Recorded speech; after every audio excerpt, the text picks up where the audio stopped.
Welcome to the Unpacking Life podcast. This is a podcast where we deep dive into topics some people think about in their head but never say out loud. We discuss common problems, issues, conflicts, and grey areas in life in order to find the solutions together. Today, the question is, what is the problem with most modern day relationships? And today we've got Olivia Towers, who's been a guest before, but if you don't know, she's a massive influencer within the equine sport world and also just in general in vlogging. And she's also a very determined, motivated and focused young lady. So how you doing? Yeah, really good. Thank you. Very excited to talk about the topic. Yeah, it's a deep one, isn't it? Yeah, it's really good. Really good. Yeah. So because you're in the dating world still, obviously I'm married. You're still in the dating world.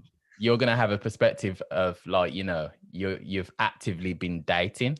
Like I haven't been dating for over how many years? 15 years. I've been married 9. We was together for a good amount of years before that. So I've been out the game for ages. So for you, you're coming from a real relevant perspective. Obviously I've got friends that are still dating now and I'm still up to date on what's going on and what the issues and all that type of stuff is, but you're actively still dating, so to speak. So you're coming from that perspective, aren't you? I know. I'm just lucky you that you're not in it. It's some people love it, don't they? But I just, that's it. Yeah, I don't. Yeah. So what would you say are the main struggles that you come across when it comes to dating? First of all, when you think of dating, define dating. What would you? Well, that's it. Where do you define dating? Because it's difficult, isn't it? I mean, people all have a different, they look at it through a different lens, don't they? They see it in a different way. So some people think we're dating if we've gone out once and had a drink. Some people think we're dating if, we've been seeing each other for 3 months. So firstly, there's no black and white, is there, within that? And so we're all kind of going off what we think it is. And it's just, I think everyone brings so much emotional baggage to it as well. And from past experiences, everyone brings that into it. It's just hard, really hard. So what do you think is for your age range now, do you think is the hardest thing about dating? Okay, so I think the problem is there is so much choice in the fact of now with dating apps, there is so much more available to people. I'm not saying all the options are great, because they're not, but you get so many more options. Whereas even when I first started dating, when I was 17, 18, I don't think dating apps were around then. And it would literally just be if you bumped into someone in a bar, not a bar, because I wasn't in a bar at 17. You know what I mean? If you bumped into someone, then, you'd speak to them that way. And it was longer between meeting people. So I guess you kind of appreciated it more in a way and didn't just take that. I don't know. I think it's you take the people for granted on the dating apps. You're just flicking through. I think that's really, really tough now. And I find it really frustrating as well, because it's such not that physical attraction isn't important. It is really important, but it's literally off that, isn't it? You don't see someone's body language on a dating app. You just see a picture they've chosen. Yeah. You don't hear their voice. You don't hear anything about them. You don't see their mannerisms. So people can literally fake it for ages. Obviously, you can find out, when you start meeting them, but I mean, there's loads of things wrong with it. It's really, really difficult. In comparison to how it used to be done, if you look at most relationships, the majority of older people, grandparents, parents, they've been married for 30, 60 plus years, depending on how old the parents and grandparents are. But in today's day and age, it seems like most relationships aren't lasting over 5 years. The average relationship. So why do you think that is? Why do you think, what do you think some of the key factors are to that? I think there's a huge thing, isn't there, with the way the media and social media portray the perfect relationship, and everyone then wants that. And Mm. I find myself doing it as well, even though I'm well aware of what's going on. You know, the like Instagram couple, like it's the hashtag couple goals, isn't it? You see them Yeah, yeah, and people see the glamorous side and they go, then they look next to their partner sat on the sofa who's like in her pajamas, you know, like messy bun, eating some ice cream. And they're like, even if they love them and subconsciously, like they probably not doing it subconsciously, they're like, oh, I want that. And I like, she's not giving me that, or he's not giving me that. And then they kind of go, well, I can find that elsewhere, yeah, because it's the way movies and the media and social media portray these relationships. yeah, And it's difficult, isn't it? Because you, with this, you know, when people are real on social media, there's only so much realness you can show within a like intimate personal relationship. There's some stuff you can't put on the internet, and yeah, I don't think that would be healthy anyway, to put, you know, moments where you just spend with that person. So then it's difficult, isn't it? Because we're not going to ever get a 100% overall view of what a kind of like a real relationship looks like from the yeah. True, internet. true. So there's a lot of comparison going on online. There's a lot of Exactly. like comparing, and often we're comparing to a standard that isn't realistic. Mm-hmm. And then also on top of that, you've got reality versus online, because obviously a lot of people show, you know, the greatest things online, but what goes on behind closed doors isn't always accurate to what they're showing online. That's so And true. it's a bit of that as well, isn't it? But Mm. what would you say? I mean, personally, I think one of the biggest things for me that I see, especially when I'm speaking to my friends, because I've got a number of friends that are single still, and the kind of in and out of relationships. Some have got kids, some haven't. Mm. So they've been around, so to speak, because obviously they're my age, like 30 to 34 kind of age. That's so nice And of you to say. No, I'm joking, Karen. and so they're used to, like, you know, um having no commitment, so to speak. Mm. So what I think one of the main problems that I see is there's no commitment, in the sense of, you know, someone can be in a long-term relationship. There's no hold bars, like sex before marriage, all that kind of stuff. Yeah. There's no reason for someone to make that commitment. Do you Mm. get me? It's almost like the first thing that happens within dating that I see often is, you know, it's the physical attraction. That's Yeah. the first thing that most people go off, like the looks, and see something they like, and then they think, oh, I'll approach them, and then build Mm. off that. And then often it leads with, like, you know, people get to know the physical body before they get to know the internal spirit or mind of the person. Yeah. And that, I think, is the number one reason, simply because, like, you know, people just don't speak to each other enough. Communication's a key, like in relationships. And I think asking the relevant questions, like the deeper questions, more meaningful questions in life, like, isn't done. Mm. Like, So the amount, so what do you think in the sense But of like your literally, friends? as you're just saying this, I don't even need to say my friends. I can use the old me and the new me as an example, which is Yeah, great because perfect. they're like polar opposites. Yeah, yeah, So I think about when I was dating when I wasn't a Christian, and that is literally the big turning point with all this. I think I would have still been carrying on the way I was before if I hadn't become a Christian. And for me, when I used to date people, I would purposefully avoid knowing them in that vulnerable way because it made me uncomfortable. I mm, wanted to like ignore it. And so I would skip dating, you know, like where you're just talking to that person. I would purposely try and get past that, sleep with them, because it was like it was this thing of I don't know, I just didn't want to, I didn't want to open myself up, like, which is hilarious, isn't it? Because then you go and get like undressed with someone and like have sex with them. yeah, And like our culture just hasn't made that seem like a vulnerable thing. That's yeah, less yeah, yeah, scary than actually talking to someone about what my biggest weaknesses, or like what's my fear, or what do I struggle with. I wouldn't yeah, want to do that. What I would do is mold myself to who I thought they wanted me to be, because it was safer. But then 6 months into that, I'd go, I'm really unhappy because I haven't been myself. I don't know that person. They don't know me. And we are so not meant to be together. yeah, And now we're stuck in this weird relationship, and I'm going to have to hurt them. They're hurting me. And it was chaotic and horrible. But I just did not want to show that side of me, because I didn't even want to show myself that side, let alone someone else.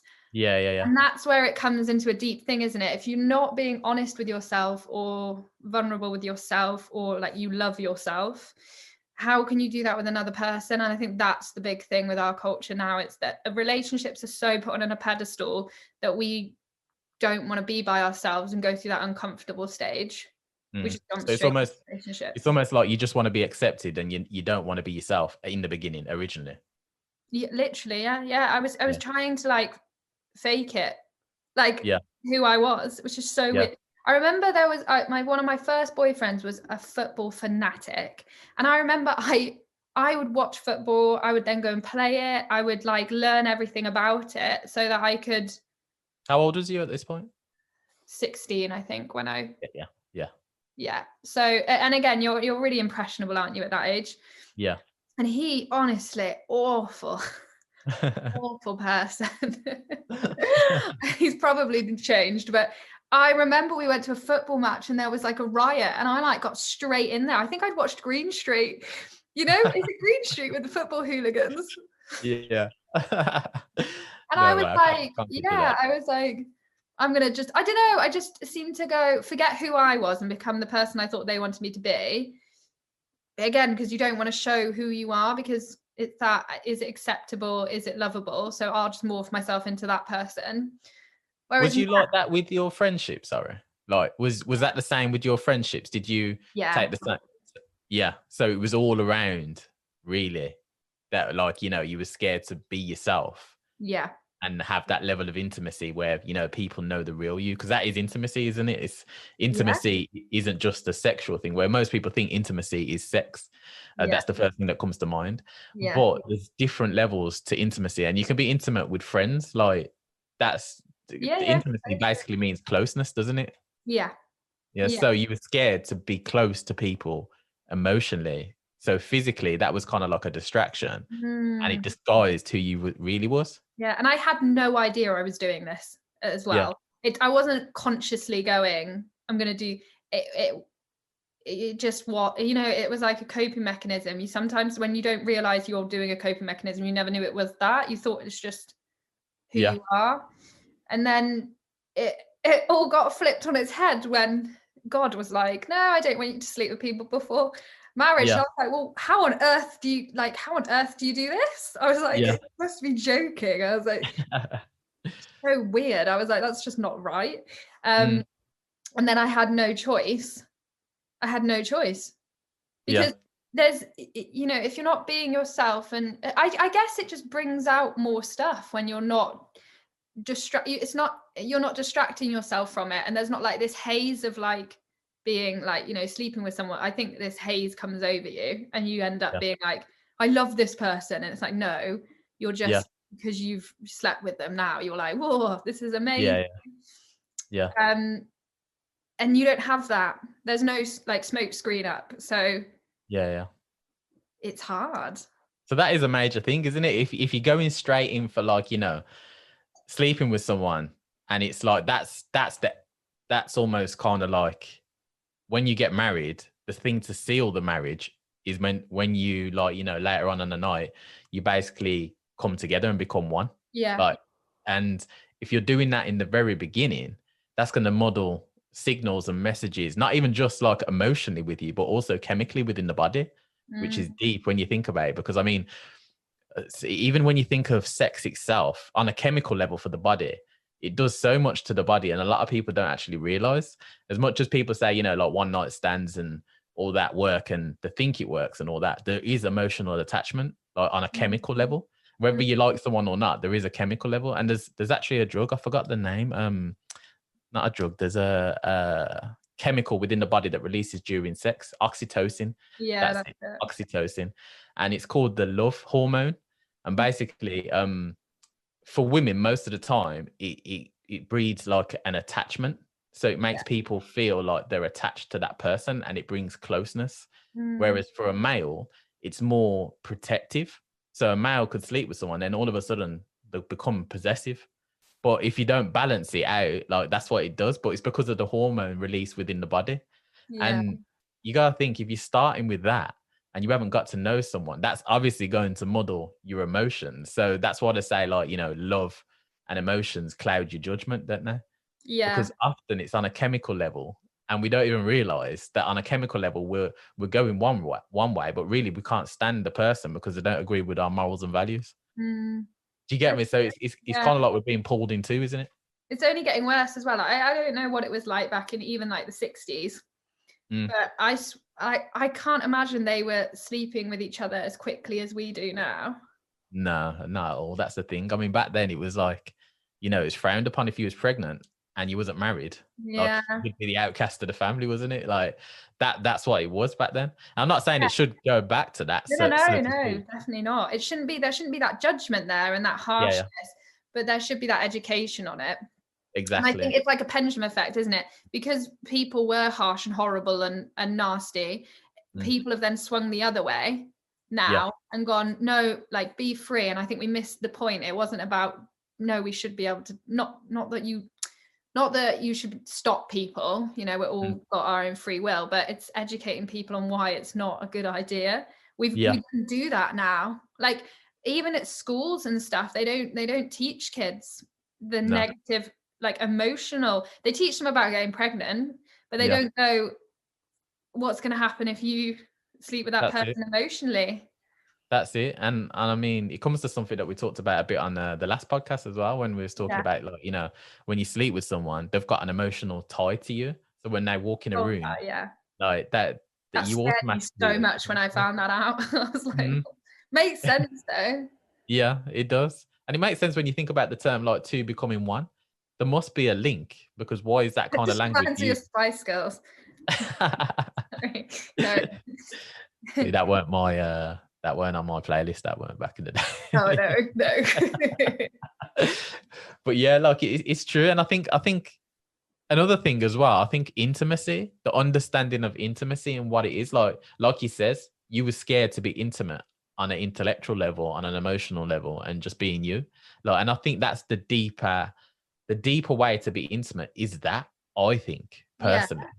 I mean, even for me, like when me and my wife, when we stopped having sex before marriage, because we didn't always follow sex before marriage. But when we stopped, it allowed us to be more intimate on a deeper level. And it allowed us to explore what is real intimacy on every type of level, like physically, emotionally, intellectually, spiritually. Like there's so many different ways that you can be intimate with people, but the majority of people just don't know how, and they're not comfortable with it, and they're not real. They're not themselves, kind of thing, because they're scared to leave themselves vulnerable. But I think once you understand that automatically brings a closeness that is going to be able to work through whatever trials and whatever problems that you get, because you will get them. Everyone gets them. Like you need to be strong and close together and fully understand each other in order to work through that. Whereas today, because no one's made that commitment, and you could just say, yeah, it's done, it's over, and walk out. Like people are doing that, like, because it's the easy option, isn't it? Yeah, and I think we're more of a selfish culture and generation now. Yeah. I mean, that's not everyone, because you can't put everyone in the same box. But I think it is that we're more like going after to make ourselves happy. Yeah. Definitely. I definitely see that. Because the thing is with the relationship, it has to be, there's sacrifice, isn't there? Within you have to sacrifice certain things, whether that's time, money, energy, whatever. Yeah. And you're opening yourself up to that person, and they can hurt you. So that's a sacrifice. I just think there's so much, and people don't want to do that. Yeah, that's the Which I truth. get, because I used to be. I think it's changing. I mean, I still sometimes catch myself being like this is being really honest, was talking to someone, and they mentioned something about having like a health condition. I went, oh, that would affect me loads. I would that would like hold me back. And then I was like, oh, okay, that's different, because I had like literally just spoken to the person. It's not like I'd been in a year relationship with them and then they'd had that. But even then, I'm like, how would I feel if my partner got a serious health issue? Yeah. Because it's going to have a big impact on you, isn't it? Yeah, it and is. A lot of people would, and they wouldn't want to admit it. A lot of people would be like, yeah, it's true. Horrible. Yeah. I mean, health obviously is important. And I mean, I think that is something back in the day they did used to look on things like that. Like, what is your social status? What is your your long-term goals? All this type of stuff. What is your health? All Mhm. this type of stuff would normally typically come about through courtship. So Yeah. back in the day, they had courtship where, you get to know the person. What do they stand for? What do they believe in? Like, you kind of almost working through intimacy at that stage, but Yeah. it's more the mental intimacy, and you're getting Yeah, to like know as a someone. friend, like more of a friendship than. Yeah, exactly. Because you can be intimate through friendship. I was talking to my wife about this the other day, and we got into a discussion, and we were saying, like, can you be intimate with another female? Like, is that allowed if you're a male? And like, there was mixed feelings, because obviously most people, when they hear intimacy, it's like, nah, you can't be intimate with somebody else and like you're married, and it's a female and you're a male. Do you get me? It doesn't seem right. Some people are like that because of the way intimacy is used, the context that it's used Yeah. nowadays. And that's the problem. Whereas real intimacy is just closeness, isn't it? It's just literally like, getting to know someone, understanding how they see the world and what makes them tick. Do you get Yeah. me? But it doesn't necessarily mean that just because you understand someone on that deeper level, that there's something emotionally, like you want that person, like you desire them the same way you would a partner. Do you get me? It's just that you're close with that person. And I mean, I think that's the key to having good personal relationships, friendships as well, like having that intimate knowledge of who they are, and they need to understand who you are. Mm. 'Cause how else can you support each other and work with each other, and like, bring value to each other's life, unless you understand that? Do you Yeah, get me?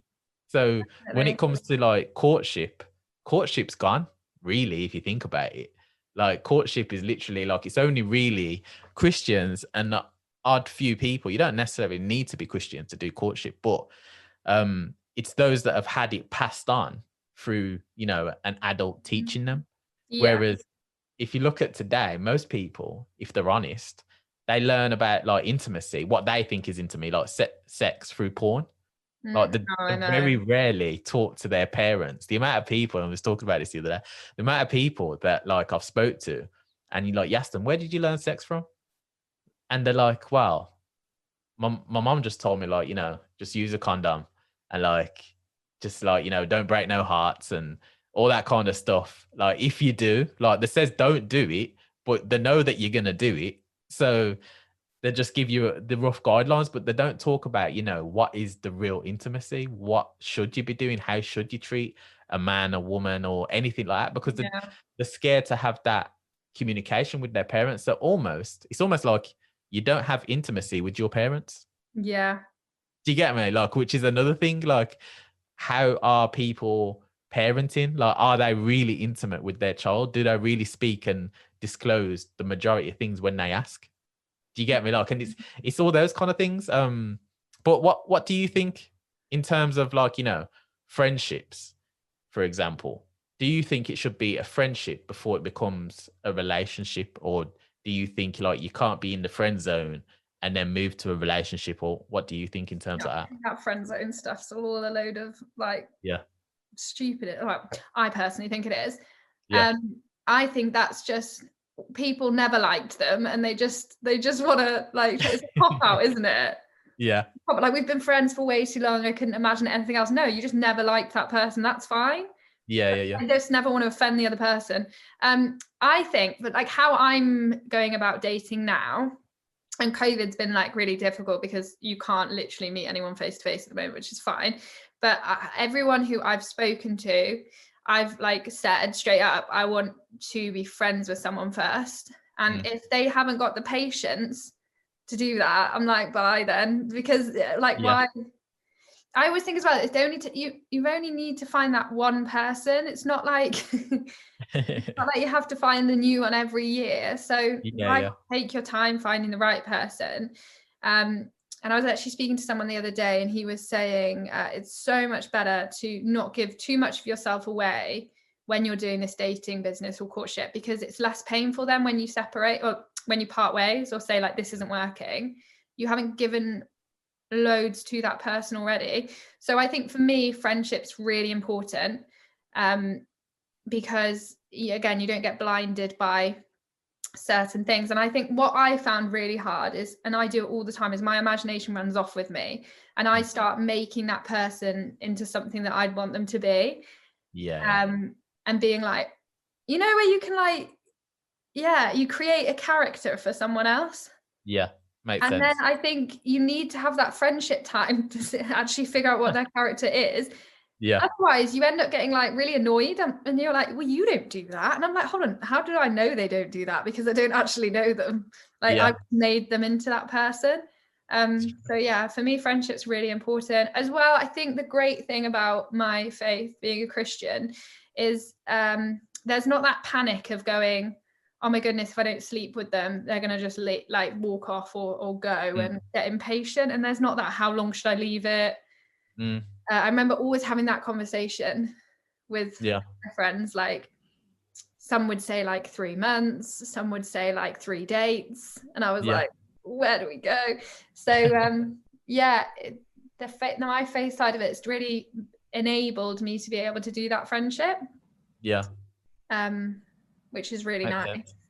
Yeah. So in terms of like you mentioned, expectations, do you think expectations of today is like, you know, sex is an expectation after, say, like 3 months, 3 dates, or even sometimes the first date? Do you think that's a big part in why people, like, you know, they get involved, they have sex, then next you know it's a relationship that shouldn't have really been a relationship? And as a result of that, they pick up issues along the way. Like, obviously, if you have a bad relationship and, like, you know, you're just not meant to be together, you clash. One person might be controlling, one person might be a bit more laid back, but they end up cheating. That affects you, and then you then take that to the later relationship. So would you say, like, picking up baggage from emotional baggage from those types of things hinder people's relationship when they do find a person that is meant to be the one? And this is why I got like put in because God put me in it, put in a season of singleness, because I had so much baggage piled up. So much that I had not dealt with, because my way of healing from past relationships would be to find the next one, because it was so painful. I hated that feeling. It almost felt like grief. Well, I guess it is if the relationship's ended. And so I was like, I need something to numb it. How do we do that? We'll go on to the next one. And so I sort of was like, imagine someone running on a treadmill too fast, like stumbling and tripping over. That's what I kind of was like, oh. And I just thought I could end up in a good relationship. It's funny looking back at it. It was never going to work. But yeah, I carried baggage on from past relationships. So for example, like, I was cheated on in 2 relationships I had, but I never worried that my next boyfriends would cheat on me. That wasn't a thing. How old was you at that point? First one. How old was you at the first one?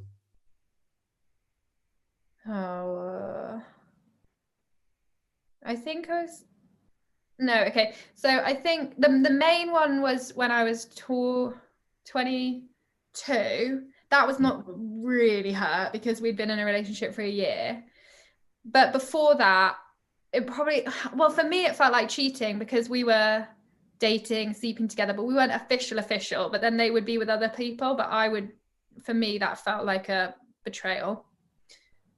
So it probably actually was once in a serious relationship. But then the next boyfriend I got, I wasn't like, oh, I'm scared they're going to cheat on me. But the deeper level of this is because I dropped my standards, because the guy who cheated on me was like, he looked like Daniel Craig, so good looking and just such a charmer. Like, like he was the Instagram couple goals guy, but he obviously had some deep stuff going on underneath, and it all came out when he had cheated. But after that, I say I wasn't worried people weren't going to cheat on me, but it's because I dropped my standards massively. Because I went, do you know, I had the worst, it was the worst advice. Someone said to me, there's someone I looked up to, she was like, the problem is you're going for people who are too good looking and they're going to hurt you. So go for someone lower and they won't. Yeah. I don't know why I took dating like advice from them, because they have not got a good track record. But mad, isn't it? It's mad as some people do think, but that's again like it's Yeah, that people's stuck with me for expectations. ages. Yeah. Like I wouldn't even thought of that back then. If anything, it's like, I mean, it depends on what you like as a person. I mean, I was always someone, if anything, I was overconfident. No. Like I was overconfident, and it's like it was arrogance as well when I was younger. Yeah. I was very arrogant in the sense of like, you know, they're lucky to be with me. Like that's how I would think. Like that's my. It was wrong, but realistically, just being honest, like that's how I used to think, and I think depending on the person's expectations, if you're going into a relationship and you're thinking that, then automatically, like you're almost going to be subconsciously thinking, actually, you know what? If someone else comes along and they're more on par with what I think is my level, then I'm going to leave my options open. I'm not going to engage and get married because I'm keeping the options open. And that's what I was like. Okay. And I feel so sorry for those poor guys that I dated after him, because they truly did want marriage. Like they were all in for that. And I was never going to be, because like you're saying, I was going, it's not that I'm not being horrible about them. They were all lovely people in their own aspect. We just weren't paired well. And I was always going, I always said to my friend, because then when they were like happy in a relationship, do you ever think that like you see someone, you're like, ooh, like would I leave my partner for them? And they were like, no. And I was like, uh-oh. Just you then. Me neither. Yeah. So that's really true. So with your mindset now, would you say your mindset now is more on terms of how it used to be? What do you mean? In the olden days, back in like old style relationships that, like, you know, the relationships that got a long shelf life and last for a long time. Do you think your ideas and morals and perspective aligns more with them rather than the modern day one of today? Yeah, because I think the modern day one is like terrible. Terrible. From personal experience, it's not even like I sit there and judge it from the outside perspective. I've been there, done that. It's not fun. And I do know, I do see some people it works for. I do, like I've known people who have had like one night stands and then got married and had kids. Although as I get older, most of those relationships have disintegrated. So again, that shows the quality of relationships. That shows, doesn't it? Yeah. But I'm not being judgmental towards anyone who's doing it in the new world way. I'm just saying I can just see it from like when you step back and you look.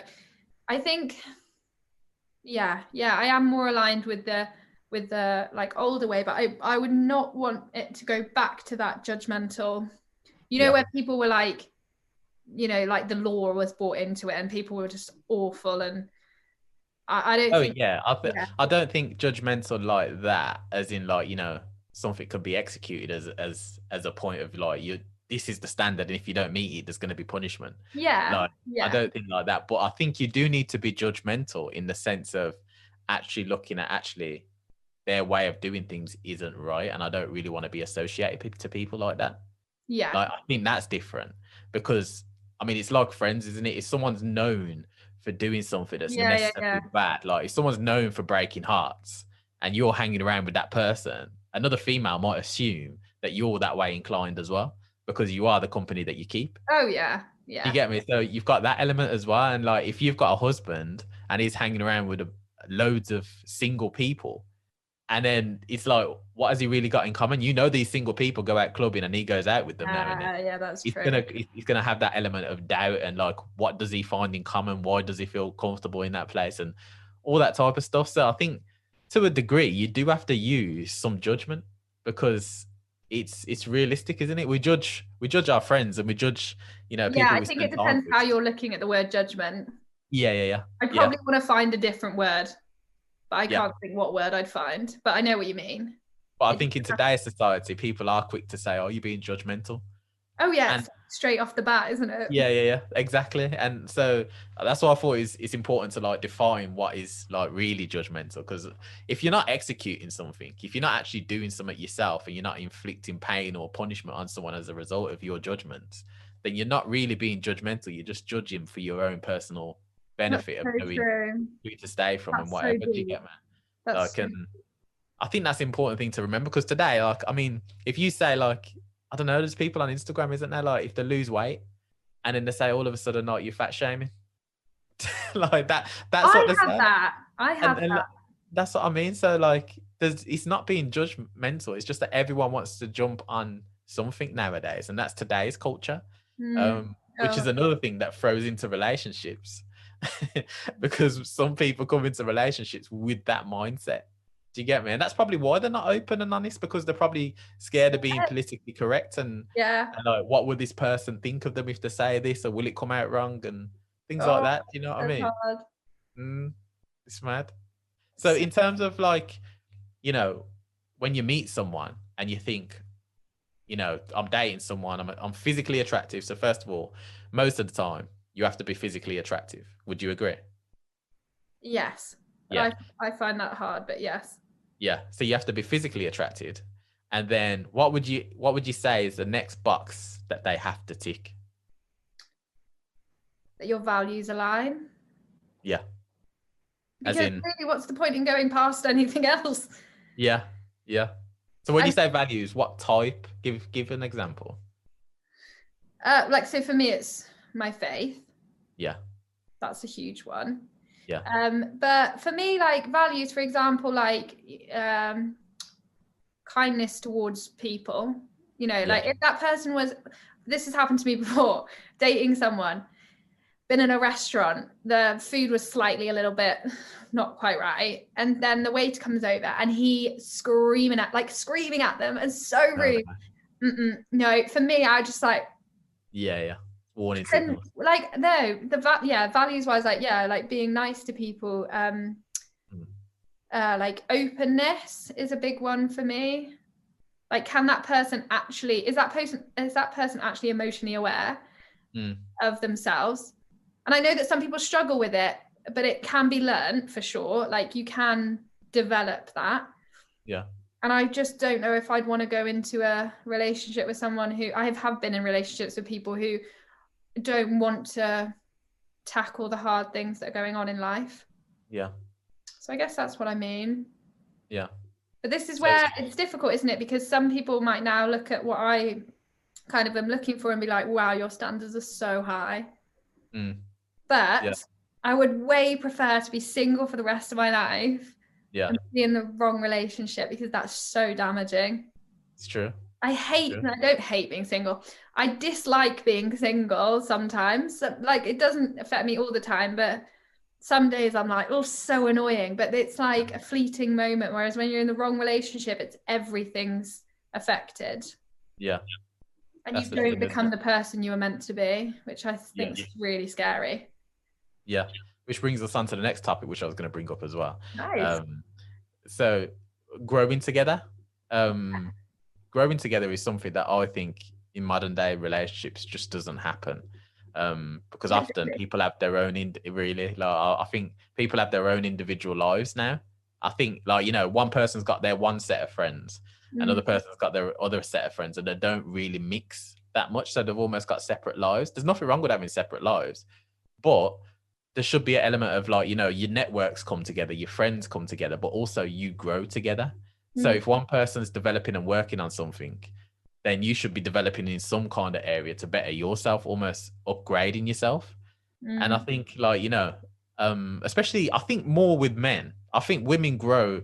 I mean, as a whole, I think women grow faster than men and mature faster than men as a whole, because they're more socially aware. I think women naturally have that, you know, they want to be social, whereas men are more like, you know, as long as men have got what makes them happy, they're happy to work in their silos, they're happy to, like, work on their own. Like, that's why, you know, they say men like to build a castle, don't they? And they like to build a wall around their castle. And as long as they've got their games room or something that they can tinker with, mess around, and something like that, they're happy, they're content. Whereas women crave that social kind of interaction from other women. It doesn't necessarily have to be like a man. Like, a woman can get dressed up and she's generally dressing up, not for a man, but just because she wants to look good around her friends. Yeah. She's worried about what her friends will think.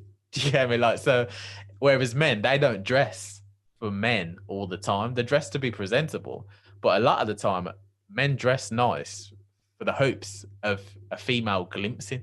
Do you get me? If they're honest, like the amount of men that I've spoke to, even ones in relationships, like they say, like they're dressed fine. If you say, like, you know, I'm having a little get together and it's only men, they're coming casual. As soon as you say there's a woman there, like that's it. They have to bring out the full works, like everything. Do you get me? Like, and a lot. It's not all men, but a lot of men are that way inclined.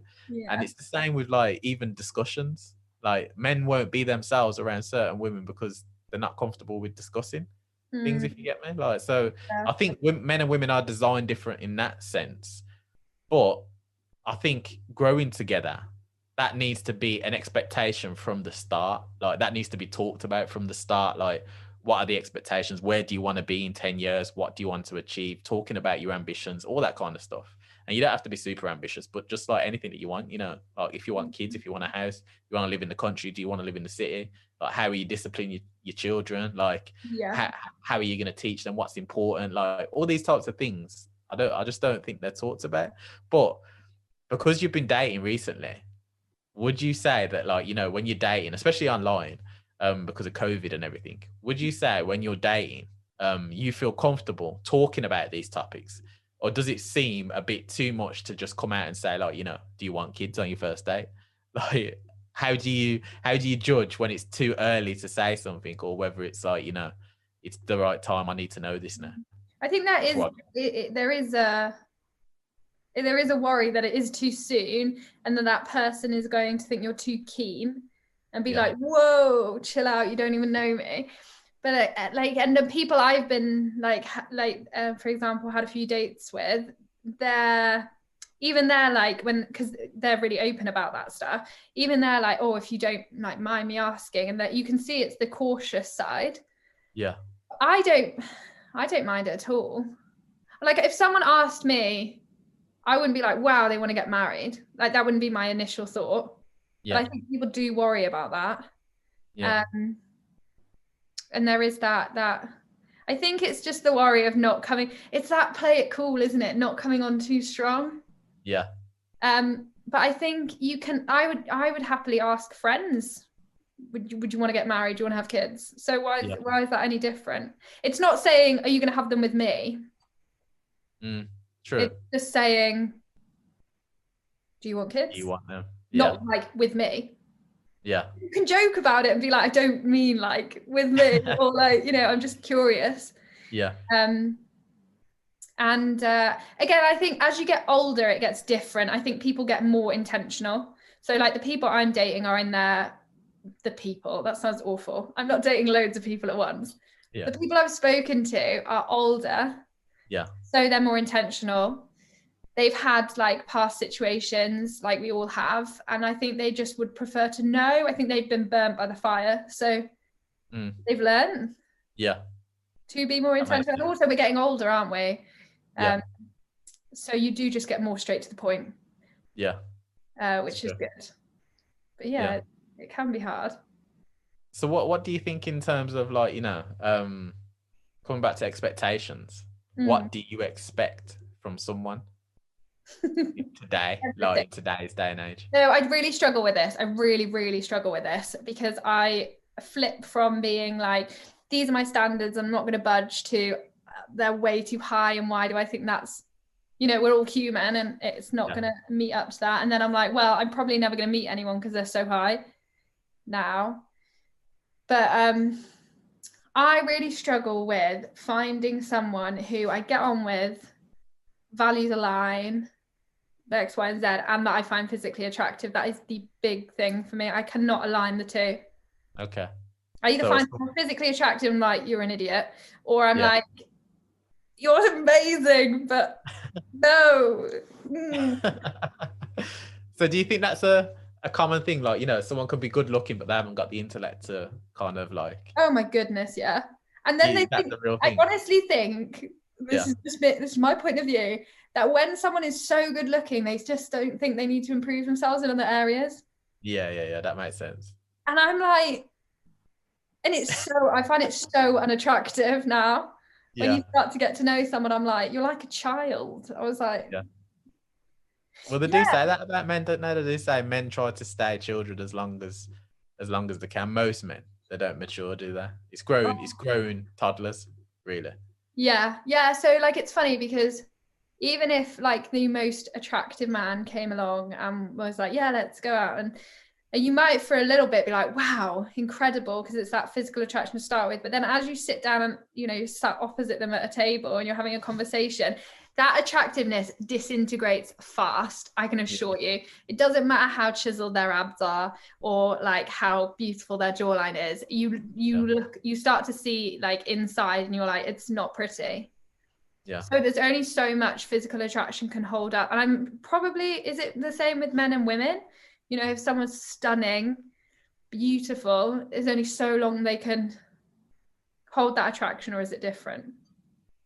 It's a hard one because I was very vain in that sense, in the sense of like, you know, if I was with a woman back then when I was single, when I was single, I was like, I met Stacey at like 18. So I'm talking 18 times. Someone had to be like super good looking. They had to be like the top girl in the room. It's like, you know, certain girls that look for the top boy, and they always look. I was the one. Like, yeah, like it's I crazy. wouldn't go anywhere if my boyfriend wasn't really good looking. I'd be like, we'll just stay at home, which is horrible. Yeah. But at the same time, I am a very deep, and I've always been, even when I was ignorant, and I was younger, I've always been a very deep person that needs that intellectual stimulation. So if someone doesn't stimulate me on that level, then we just can't. We can't. Okay, so it is the same then. Yeah, it is the same to a degree, but that's for me. But a lot of my friends, even now, people that I know, they're with people that look stunning, but they say they can't click with them. They can't, like, you know, they just don't. They just say like, and often, not all of them, but some will often have a female or a male that they talk to for intellectual intimacy. And I don't believe your partner can tick every single box of intimacy. I don't believe that. I believe in a perfect world they should, but realistically, intellectually, it's very different. It's like me and Stacey, we're very totally different people, totally different on so many different levels. But like, my growth is very aggressive. I'm very aggressive with my growth. I personally try to grow, like, you know, every yeah. Like, I'm setting goals and I'm smashing them early, but then I'll have to set new ones. And unless I'm chasing something, I'm bored. Do you get me? Like, that's just me. That's just the way I am. Whereas Stacey isn't. She's more content and laid back, and she's happy the way she is. She doesn't think there's need for improvement, kind of thing, unless it's keeping up with what I'm doing.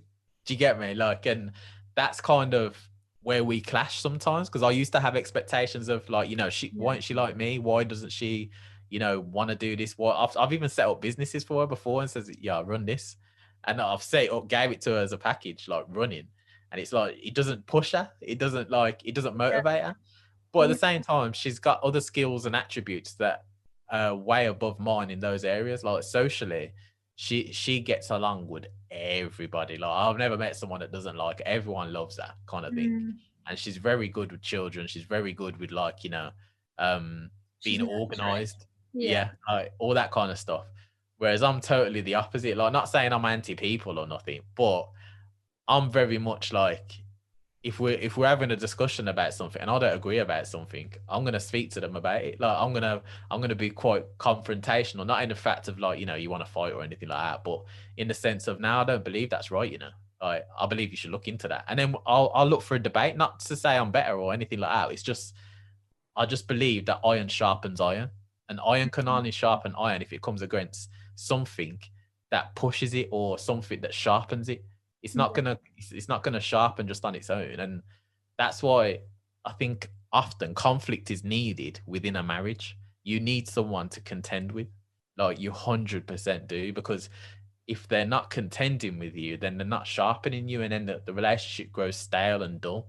And that's the problem. And I think a lot of relationships nowadays, nowadays, relationships that don't really, like he says, when you was younger, you was trying to mold someone to be who you wanted them to be. And then also, you was trying to be who you thought they wanted you to be. So really, no one's sharpening each other because you're not even showing the real you to sharpen. Yeah. Do you get me? Like, so there's that aspect. So I think that's a major thing, and that can only go on for so long. And that's why I think there's always that, you know, the first 6 months of a relationship, it's all lovey-dovey and you're all happy. But then after that, it dies out. Like, it just doesn't last, does it? No. And that's And true. You need to challenge each other. Yeah. So in the sense of where you are now, right now, speaking to, like, when you're dating people, do you look for that, like, confrontation? What is someone like handling confrontation? Because I know you don't like confrontation, but you will do it if you have to. Well, and I think you've got better with it. But is that something that you look for? Like, how does someone say what needs to be said when they need to say it? Or do you look for, like, you know, are they quite laid back and passive in senses like that? You know, when someone wants to say something, but they don't really say what they think just because they want to keep the peace, or they don't want to be received in a certain way. Like, do you look for that? No, not consciously, because it's not something that I really thought about. I know that people in the past that I've gone out with have been too passive, and I don't like that. I have dated someone who really was really opinionated, but opinionated in the wrong ways. Like that person who was shouting at the waiter, really opinionated. Yeah. But again, I think that's a different kind of thing. I think it was not a challenging way. It was just a like rude way. Yeah. But it's not something. No, I'm not. I think it definitely is needed. But it's probably not something that I was like on my radar straight away. Maybe it should be. Yeah. I find it hard. Isn't it? And this So is why I'm so glad I'm a Christian, because I'm like, God can deal with it, because this is so difficult. Yeah. I don't want to take this on. I was like, you can do it. It is. So bringing us on to, all right, some tips and tricks that we can give to people. From our perspective, well, your perspective, what do you think is, like, you know, the top 3 tips that you can give for like dating? What are the first things that, you know, you should really consider? No, I'm joking. Don't do it. Most people aren't thinking that after this. Guard your heart. Yeah. Bible verse right there. Yeah. I don't know what the rest of it is, but no, guard your heart, as in don't just give it away to everyone willy-nilly.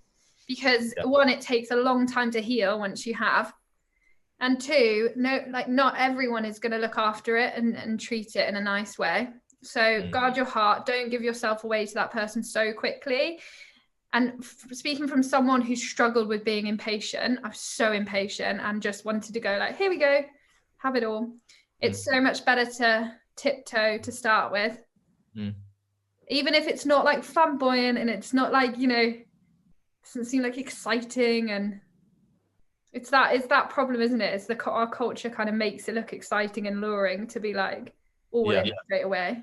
It's like the passionate, like, oh, we just fell in love and got married and it was great. So tiptoe a little bit more would be my first one. Second one would be, first, make sure that you are happy by yourself. And that's so uncomfortable, uncomfortable. Because the big problem here with this one is there's nothing you can actively do in that season. You can, of course, be working on yourself, making yourself a better person, but you can't pursue something until you're happy with yourself. And I found that really tough. With every other thing in life, I've been able to just go out and work at it and grind and like get there. Whereas with this, I have just had to wait patiently, which I hate. It's like sitting in a waiting room and you're like, and of course, like I say, you're working on yourself, but you can't work on a relationship or that side of things, or like go out and pursue it and hunt it down, because it involves another person.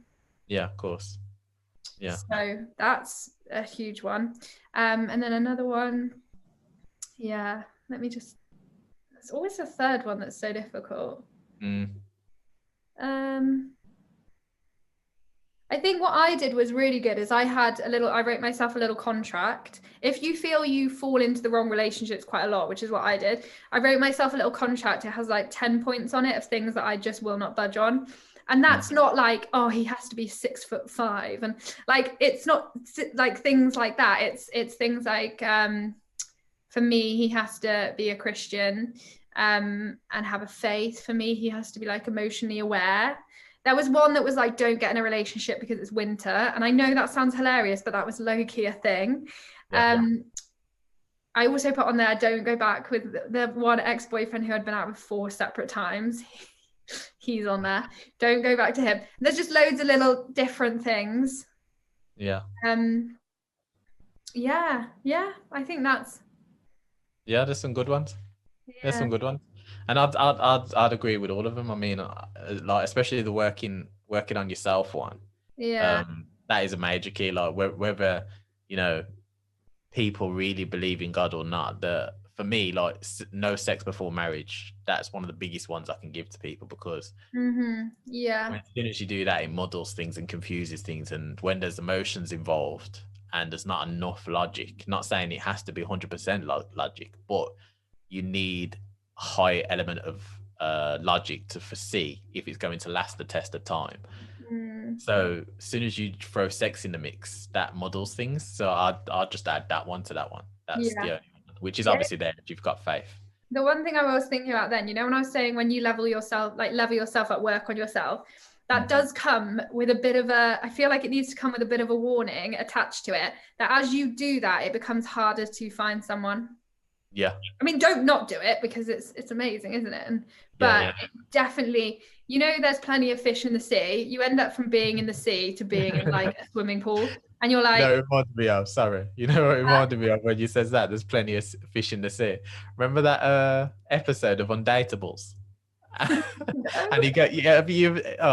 there's one scene, and he's dating the girl, and he basically comes back and asks her, would you like to be with me? And he says, oh, there's plenty of fish in the sea for me, when she turns around and says no. Yeah. Oh, anyway. Sorry, I had to interrupt you for that. Anyway. Yeah, no. So there becomes less people for you. Yeah. But like I said, it only takes one person, doesn't it? So don't stress. But you do. I went through this thing of like, oh my goodness, I've kind of massively outgrown the people who I was dating before. I'm not quite ready for the people who I want to be with, but I'm past the people that I was before, and you're in like a limbo. Yeah. Which is hard. Yeah. But makes sense. Yeah. So you're going for older types now? Yeah. Not like Hugh Hefner age. I mean, like, not that I go for Hugh Hefner anyway, but like early 30s. I'm 27. So early 30s. So is that because of the maturity that you feel the maturity level that you feel that you're at? I think I could meet someone who was my age and there, but I definitely wouldn't go younger. But yeah, I think it's also like life experience as well, and I just think I think men mature slower, don't they? So yeah, some. Yeah. But yeah, that was some really good points. So yeah, like it's interesting, isn't it? Like, because you don't really think about these questions all the time, and it's like I do. Do you? Honestly, really? Yeah, but relationships is a big thing for me, isn't it? Yeah. I've had to journey with a lot. So for me, this is just like everyday conversations. Yeah. And there's so much you could go into on this, but I think we've covered enough for this episode. And if we need to, and if people want to, we could do a deeper one where we go into more details and whatever. Yeah. But yeah, I think it was a good episode. Yeah, really good. Thank you for having me. Yeah, thank you for coming. And we're about to film your one now, actually, aren't we? Yeah. Yeah. So let's go on and do that. Cool. All right. Thanks a lot, guys. Take care. Bye.